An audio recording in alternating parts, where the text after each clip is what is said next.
유로킹. 기독교가 어떻게 우리한테 전래됐는가라는 전설 또는 신화를 갖고 있습니다. 그런데 이 비르츠부르크도 그 중에 하나의 신화예요. 아까 세 사람이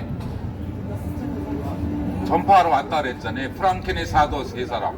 예. 킬리안은 다 기억할 거예요. 예. 킬리안과 콜로나투스, 콜로나시라고 부르고 토토난 이 세 사람이 대장을 해가지고 686년에 프랑켄 지역을 먼저 왔다가 비르츠부르크에 686년에 딱 선교를 목적으로 들어옵니다. 11명과 함께 해가지고. 그래서 상당히 기독교 전파를 성공적으로 마쳐요. 어느 정도였냐면 그 당시 여기가 공국이었어요. 다음 역사책에서는 제가 독일 귀족의 계보를 흩어줄게요. 공작, 후작, 백작, 남작, 자작 있잖아요. 그런 독일이 어떤 형태로 퍼졌는가는 나중에 일할게요. 그 당시 여기는 공작 개념이었습니다. 그 공작이 결국은 세례를 받아요. 자, 왕이 세례를 받았다. 그 동네. 그럼 얘기는 끝난 거죠. 전파에서.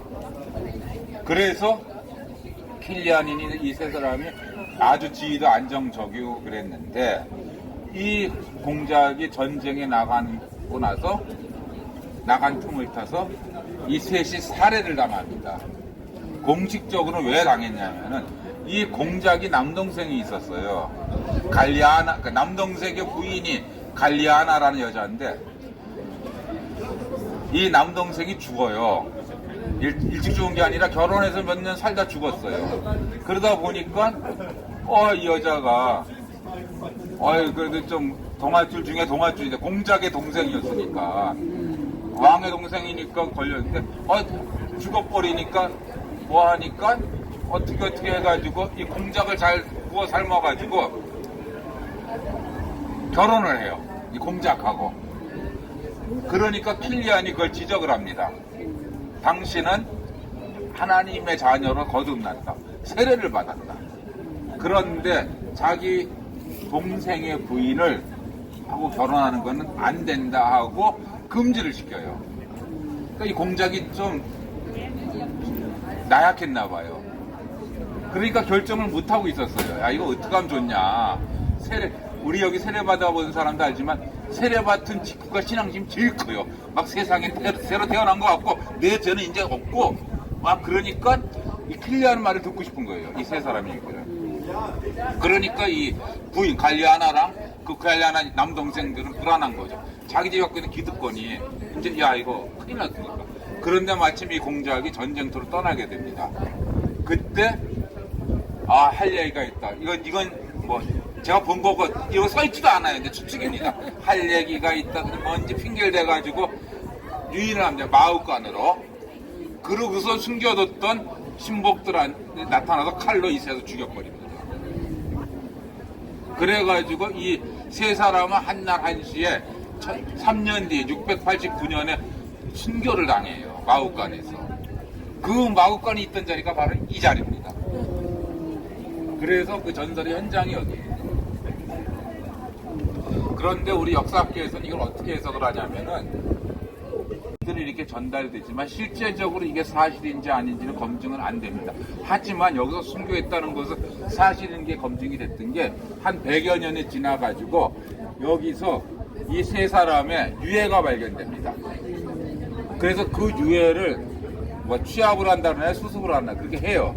그러고선 그땐 가칭으로 여기 조그만 기념 건물을 세워놨어요. 그러다 아주 나중에 이 노이뮌스터 키르셰라고 이 어마어마한 건물을 짓죠. 사실 옆에 돈보다 더 화려하고요.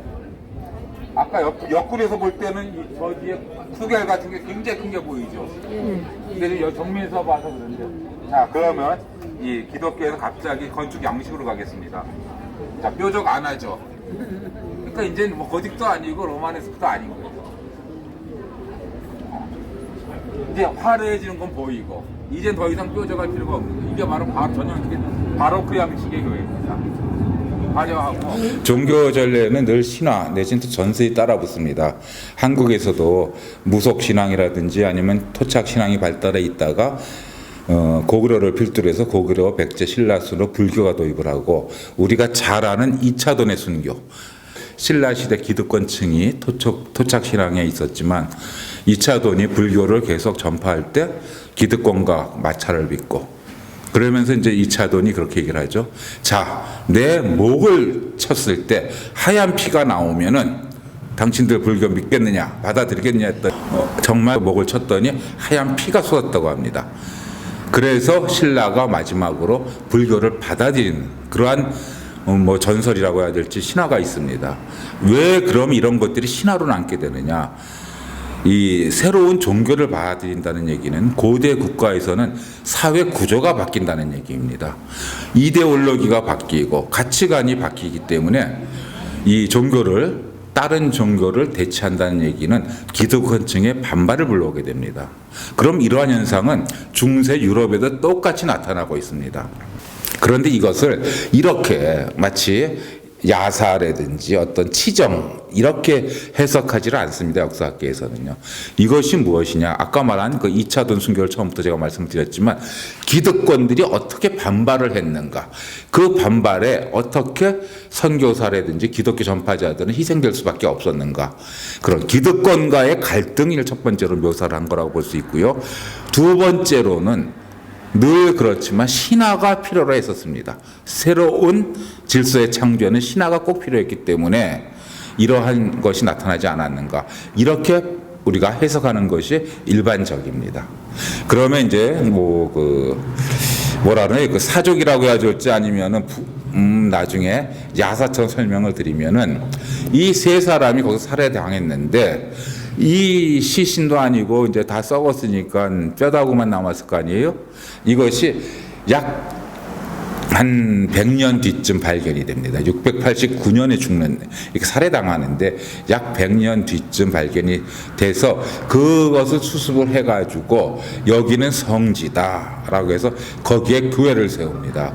그 교회 이름이 바로 노이민스터 교회입니다. 그러면 이러한 성인들의 유해가 보존돼 있는 이 노이민스터 교회가 왜 주교 광구가 아니고 민스터인가?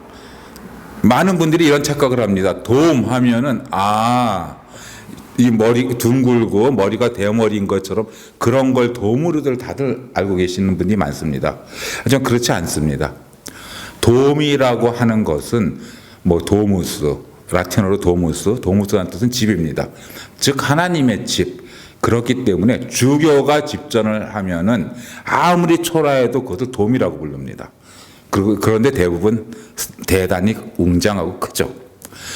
문제는 이 세 선교사들의 시신이 아니겠죠. 그 뼈 잔재가 이제 발견됐을 때 이미 돔이 있었습니다. 바로 오늘날 비르츠부르크 대성당 자리인데요. 거기에 대성당이 지어져 있기 때문에 그 돔 내지는 대성당이라고 돔을 제가 대성당으로 번역을 했습니다. 이게 프랑스로 가면 카테드랄레가 됩니다. 그것도 다 대성당으로 일반적으로 번역이 돼서 대성당이라고 하는데요. 그러다 보니 주교가 집전하는 대성당은 이미 있고 또 일반 교회라고 하기에는 비르츠부르크에 기독교를 전파한 세 성인인데 나 추후에 이 성인이 비르츠부르크의 수호 성인이자 프랑켄 지역 전체 수호 성인으로 추앙을 받게 됩니다.